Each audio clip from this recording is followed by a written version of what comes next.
ఉమ్మడి పాలమూరు జిల్లాలో రెండో విడత ఎన్నికల ప్రచారానికి నేటితో తెరపడనుంది. తొలి విడత ఎన్నికల్లో వచ్చిన ఫలితాలే రెండో విడత కూడా వస్తాయన్నారు దేవరకద్ర ఎమ్మెల్యే మధుసూదన్ రెడ్డి. రెండేళ్ల కాలంలో కాంగ్రెస్ చేసిన సంక్షేమ అభివృద్ధి పనులే గ్రామాల్లోని సర్పంచ్ అభ్యర్థులకు పట్టం కడుతున్నాయని అన్నారు ఎమ్మెల్యే. ప్రతిపక్షాలు ఎన్ని ప్రలోభాలు పెట్టినా పంచాయతీ ఎన్నికల్లో తమదే పైచేయి అవుతోందంటున్న దేవరకద్ర ఎమ్మెల్యేతో మా ప్రతినిధి శంకర్ ఫేస్ టు ఫేస్. రెండో విడత ఎన్నికల ప్రచారానికి నేటితో తెరపడనుంది. ఆయా నియోజకవర్గాల్లో ఎమ్మెల్యేలు పూర్తి స్థాయిలో ప్రచారం చేస్తున్నారు. ఇప్పటికే మొదటి విడత ఎన్నికల్లో కాంగ్రెస్ హవా కొనసాగింది కాబట్టి రెండో విడతలో సైతం అదే జోరును కొనసాగించాలని చూస్తున్నారు. ప్రస్తుతం మన దగ్గర దేవరకద్ర ఎమ్మెల్యే మధుసూదన్ రెడ్డి ఉన్నారు. అన్న ఏంటన్నా ఆ రెండో విడత ప్రచారం కూడా నేటితో ముగియనుంది. ప్రజలు ఏం చెప్తున్నారు, ప్రజలు ఏమంటున్నారు, ఏం చేయబోతున్నారు? ప్రజలు ఒకటే నిర్ణయం తీసుకున్నారు. కాంగ్రెస్ పార్టీ తరఫున పోటీ చేస్తా ఉన్న అభ్యర్థులందరినీ కూడా గెలిపేయాలనే లక్ష్యంతో వాళ్ళు ముందుకు పోతా ఉన్నారు. ఈ రోజు వచ్చిన రిజల్ట్స్, మొదటి విడతలో జరిగిన ఎన్నికలలో వచ్చిన రిజల్ట్సే దానికి నిదర్శనమని సందర్భంగా తెలియజేస్తా ఉన్నా.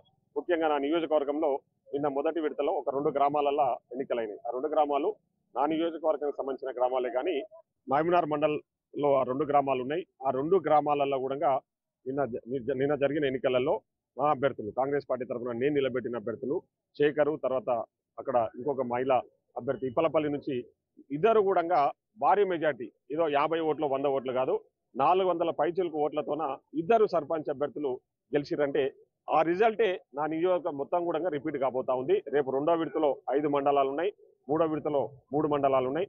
ప్రతి గ్రామంలో కూడా కాంగ్రెస్ పార్టీ తరఫున నిలబెట్టి అభ్యర్థులను గెలిపించాలని చెప్పేసి ఈ రోజు ప్రచారం నిర్వహిస్తా ఉన్నాం. వాళ్ళు ప్రజలు నిర్ణయించుకున్నారు ఆల్రెడీ కాంగ్రెస్ పార్టీ అభ్యర్థులను గెలిపించాలని. ఎందుకంటే మేము చేస్తున్న పనికి పట్ల, మేము ఇస్తున్న సంక్షేమ పథకాల పట్ల ఈరోజు ప్రజలు చాలా సంతోషం వ్యక్తం చేస్తా ఉన్నారు. ఈ రోజు మదనపురం మండలం హెడ్ క్వార్టర్ ఇక్కడ మదనపురం గ్రామానికి నేను రావడం జరిగింది. ఇక్కడ చారద రామకృష్ణ గారు పోటీ చేస్తా ఉన్నారు. నేను నిలబెట్టిన అభ్యర్థి కాంగ్రెస్ పార్టీ తరఫున వారు కూడా భారీ మెజారిటీతో గెలవబోతా ఉన్నారు. ఈ సందర్భంగా అంటే అసెంబ్లీ ఎన్నికల్లో ఇప్పటికే మిమ్మల్ని ప్రజలు ఆదరించారు. మొత్తంగా ఈ 2 సంవత్సరాల్లో కూడా మీరు అనుకున్నటువంటి పథకాలు కూడా చేరుతున్నాయి. దీనికి కాస్త డిఫరెంట్ గా ఉంటుంది. పంచాయతీ ఎన్నికల్లో మేజర్ గా గ్రామాల్లో ఎలాంటి అభివృద్ధి చేయబోతున్నారంటే ఏం చెప్తారు?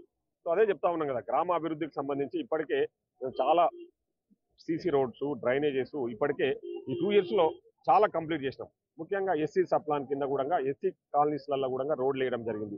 డ్రింకింగ్ వాటర్ ఇష్యూ చాలా గ్రామాలలో ఉంది, ఆ సమస్యను పరిష్కారం చేసినాం. అదేవిధంగా చాలా గ్రామాలలో లైట్స్ లేకపోయినా మనమే లైట్స్ చేయించడము, స్ట్రీట్ లైట్స్ చేయించడము, అదేవిధంగా ఐమాక్స్ లైట్ చేయించడము, ఇవన్నీ చేయడం జరిగింది. సో గ్రామాల అభివృద్ధి పట్ల కాంగ్రెస్ పార్టీకి ఒక చిత్తశుద్ధి ఉంది. ఎందుకంటే గ్రామ అభివృద్ధి సాధిస్తేనే ఆ ప్రాంతం అంతా కూడా అభివృద్ధి చెందుతున్న ఆలోచనతోన గ్రామ స్వరాజ్యమే లక్ష్యంగా, గ్రామ అభివృద్ధి లక్ష్యంగా కాంగ్రెస్ పార్టీ ముందుకు పోతా ఉంది.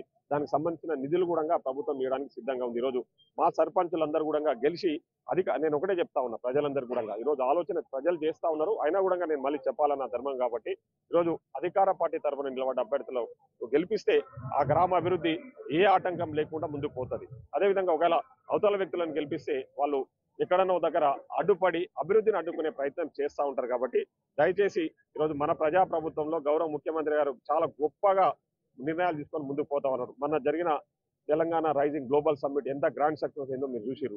తెలంగాణ ఒక మాటను అడగాలనుకున్నాను. మీరేమో 2 ఏళ్లలో అభివృద్ధి చేసి చూపిస్తామన్నట్టు, ఇప్పుడు సర్పంచ్ ఎన్నికల్లో ప్రతిపక్ష పార్టీలు వాళ్ళు ఏం చేయలేకపోయారు, మేము చేసి చూపిస్తాం అభివృద్ధి అంటే ఏంటి? వాళ్ళకి మీరు ఇచ్చే సమాధానం ఏంటి? నేను ఏం చెప్తా ఉన్నా, ఆ ప్రతిపక్ష పార్టీలు ఎవరు? బీఆర్ఎస్ఏ కదా. ఈరోజు బీఆర్ఎస్, బీజేపీ వాళ్ళు 10 ఏళ్ల నుంచి వాళ్ళే ఉన్నారు కదా, కేంద్రంలో వాళ్ళు ఉంది, ఇక్కడ రాష్ట్రంలో ఉంది. మరి అప్పుడు చేయండి. ఇప్పుడు అధికారం ఉన్నప్పుడు చేయనోడు ఇప్పుడు అధికారం కోల్పోయినాక వచ్చి చేస్తా అంటే ఎవరైనా కూర్చున్న నవ్వుకుంటారు. సో వాళ్ళ మాయ మాటలు ఎవరు నమ్మే పరిస్థితుల్లో లేరు. వాళ్ళకు 2023లో జరిగిన ఎన్నికలలో వాళ్ళకి ఏ విధమైన తీర్పు ఇచ్చారో మీకు తెలుసు. ఎంపీ ఎన్నికలలో గుండు సున్నా ఇచ్చారు, ఎమ్మెల్సీ ఎన్నికలలో వాళ్ళకి క్యాండిడేట్ లేడు. మొన్న జరిగిన జూబ్లీస్ ఎన్నికల్లో ఏమైంది? మా క్యాండిడేట్ 25,000 మెజారిటీతో గెలిచిండు. రేపు జరగబోయే సర్పంచ్ ఎన్నికలలో కూడా గదే రిజల్ట్స్ ఉంటాయి. వాళ్ళు ఏదో పగటి కళ్ళలు గంట ఉన్నారు. ఒకటి ప్రజలకు కూడా ఆలోచన చేస్తున్నారు కదా, మీకు ఎందుకు వేయాలి ఓటు? మీకు ఏముందని, మీరు ఏం చేసిరని, గతంలో ఏం చేసిరు, ఇప్పుడు ఏం చేస్తారని మీకు ఓటేస్తారు. సో కాబట్టి అధికార పార్టీ తరఫున నిలబడ్డ అభ్యర్థులను గెలిపించాలని ప్రజలు ఆల్రెడీ డిసైడ్ అయి ఉన్నారు. ఎందుకంటే మేము చేస్తున్న పనిని వాళ్ళు మెచ్చుకుంటా ఉన్నారు. ఈరోజు వాళ్ళలాగా తిని ఫామ్ హౌస్లలో వండుకుంటలేం కదా. మేము ముఖ్యమంత్రి గారు పనిచేస్తున్నారు, ఇక్కడ మేము ఎమ్మెల్యేలుగా అనునిత్యం ప్రజల్లో ఉంటూ ప్రజలకు ఇచ్చిన మాట కోసం మేము ఈరోజు అనునిత్యం కష్టపడతా ఉన్నాం. కాబట్టి ప్రజలు తప్పకుండా ఆదరిస్తారు. మా కాంగ్రెస్ పార్టీ అభ్యర్థులను భారీ మెజారిటీతో గెలిపియబోతా ఉన్నారు. Thank you. సో చూస్తున్నాం, మొత్తంగా దేవరకద్ర నియోజకవర్గంలో రెండో విడత ఎన్నికల్లో సైతం కూడా మొదటి విడత ఫలితాలే రిపీట్ అవుతాయని చెప్పి చెప్తున్నాడు. అదేవిధంగా రాబోయే రోజుల్లో సైతం కాంగ్రెస్ ప్రభుత్వం ప్రజలకు అండగా ఉంటూ ఇచ్చిన హామీలను నిలబెట్టుకోవడంలో ముందుంటుందని చెప్పి కూడా దేవరకద్ర ఎమ్మెల్యే జిఎంఆర్ చెప్తున్నటువంటి సిచ్యువేషన్ కనపడుతుంది. ఇది ఓవరాల్గా ఇక్కడ update. Camera person Nageshwar Shankar, Big TV.